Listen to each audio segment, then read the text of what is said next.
شہید آیت اللہ علی خامنائی کے جنازے کا جلوس آج صبح تہران سے قم روانہ ہوگا۔ کل شام جسد خاکی کو ایران سے عراقی شہر نجف منتقل کیا جائے گا۔ 8 جولائی کی صبح نجف اور شام کو کربلا میں جنازے کے جلوس نکالے جائیں گے۔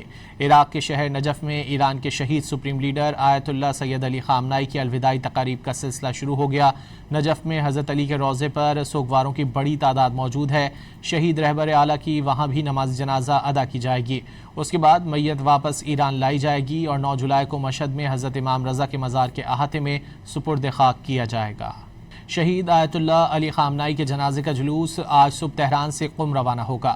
کل شام جسد خاکی کو ایران سے عراقی شہر نجف منتقل کیا جائے گا۔ 8 جولائی کی صبح نجف اور شام کو کربلا میں جنازے کے جلوس نکالے جائیں گے۔ عراق کے شہر نجف میں ایران کے شہید سپریم لیڈر آیت اللہ سید علی خامنائی کی الوداعی تقاریب کا سلسلہ شروع ہو گیا۔ نجف میں حضرت علی کے روضے پر سوگواروں کی بڑی تعداد موجود ہے۔ شہید رہبر اعلیٰ کی وہاں بھی نماز جنازہ ادا کی جائے گی۔ اس کے بعد میت واپس ایران لائی جائے گی اور 9 جولائی کو مشہد میں حضرت امام رضا کے مزار کے احاطے میں سپرد خاک کیا جائے گا۔